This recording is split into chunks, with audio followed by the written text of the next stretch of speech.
Hello, I'm Mario Toneguzzi, managing editor of Canada's podcast, Taking Care of Business, today with Don Desjardins, who is Chief Economist of Deloitte Canada. Thanks for joining us today.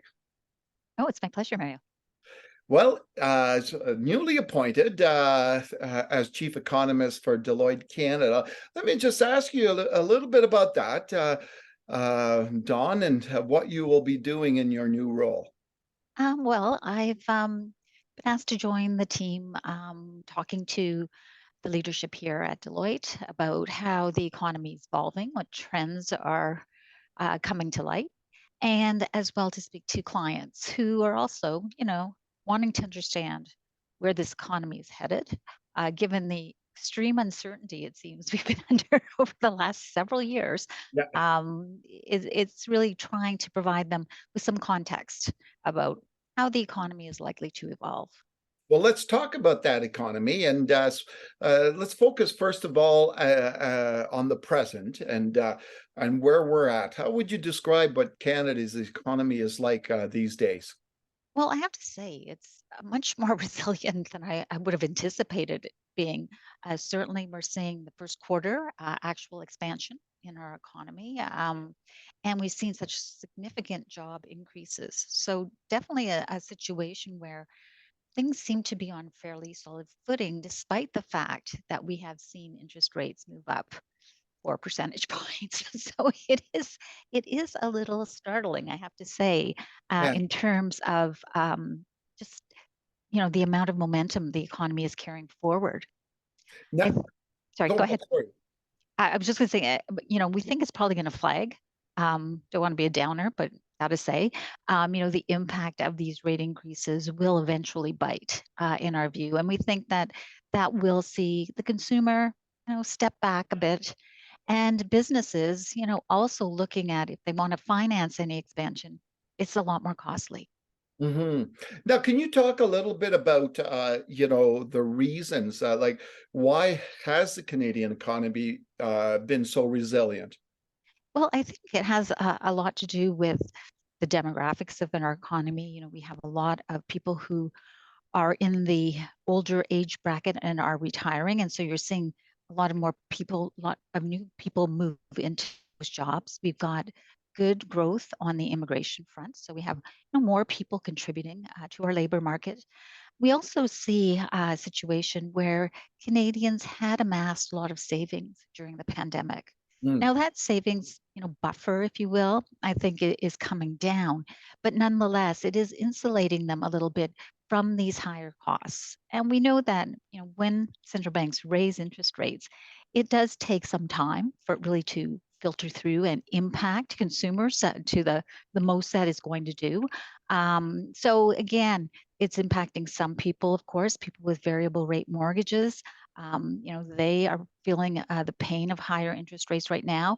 But people who have fixed mortgages, fixed rate mortgages, that's just going to be an iterative process as they renew at different times during the cycle. So I think you got this combination of still firmness in the labor market, and as well some people who are at this point anyway insulated from these rate hikes. How would you say the Canadian economy is doing compared to other countries globally? Well, I have to say, I mean, when I'm looking at different countries, it does seem that by and large, a lot of, like, even look at the US today, we had some very strong sentiment readings from the services sector and the manufacturing companies. So, yeah, things are slowing down compared to the really hot days when we were just evolving from that pandemic. But still, some of our trading partners, our biggest trading partners, are still doing okay. But having said that, I do think there's lots of risks to the outlook. When we think about what's happening in the U.S. financial system, certainly it's been contained so far, touch wood. But when we think about, are there other shoes to drop on that front? And the rates in the US, of course, also having moved up so substantially. And of course, central banks are very committed. They want to get that inflation rate down. Now, we've had some mixed results on that front as well. So they, conceivably have more work to do there. So, when we looked at the economy a few months back, when people were forecasting and stuff, There was a lot of talk about the recession. What are your thoughts on that? Do you think we'll see a recession this year? I mean, I do think we're going to see a significant slowing. Will it be, your technical recession of two back-to-back quarters? Very possibly can be. But I think overall, what we believe is that even if we do see one of these downturns, it will be relatively mild. It's not going to be, a huge downturn that we've become accustomed to in other, recessions. But having said that, we do think that it is going to take, these high interest rates are going to take a bite out of the activity. It's going to take time, as I've said, but we think it is coming. Okay. And what do you think is happening with interest rates going forward? Well, I mean, we don't have any further rate hikes in our forecast, but the risks do remain that if we continue to see strong labor market data, we do see inflation that remains very, very sticky. Central banks may feel that, they have to do something to show that they're serious. Not that they haven't shown us they're serious so far, but they may want to do, a little bit more.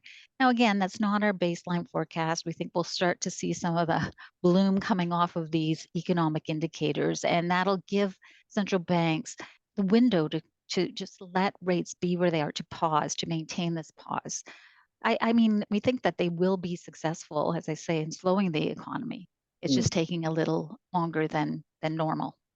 Now, Don, when you're looking at forecasts and looking into the rest of this year, what provinces are the quote the winners, I guess, for the rest of this year? Yeah, well, I think the provinces that have, elevated levels of household debt in their balance sheets, where they've had significant run-ups in their housing markets over several years, you're probably going to see that bite, that pain being a little more firmly felt in those provinces. So whether it's Ontario or British Columbia, you're not just going to see as it'll be a little deeper bite, let's put it that way, than some of the other provinces. I mean, with energy prices remaining elevated, you do see the energy producing provinces being able to maintain a firmer pace of economic activity. Mhm. I was going to ask you about that, the energy sector. What's your crystal ball when you're looking at oil prices and what's going to happen there? Yeah, I mean, they have moved lower recently, and we kind of have them sort of a little bit higher, but not materially harder. So kind of as more of a steady state, probably around $75 on WTI. Hmm. Yeah. Now, Don, not to age you or anything, but I'm just wondering, how long have you been an economist? Oh my goodness, you are aging me. Well, I was 16 years at RBC, and I worked as a bond market strategist at JP Morgan for 10 years.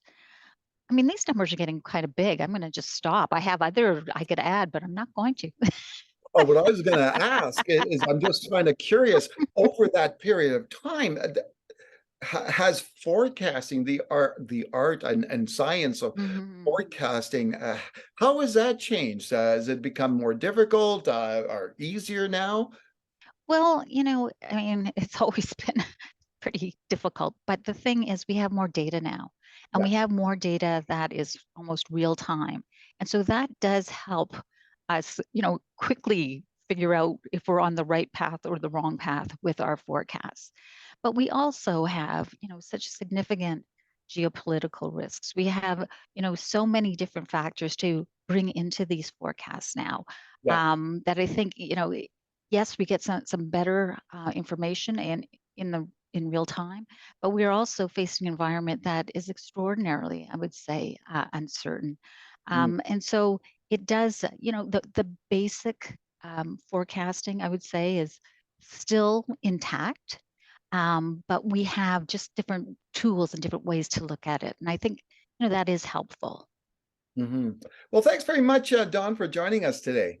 Oh, it's my pleasure, Mario. Thank you for having me. All right, that was Don Desjardins, who is Chief Economist at Deloitte Canada. I'm Mario Toneguzzi, Managing Editor of Canada's podcast, Taking Care of Business Today. Thanks for joining us.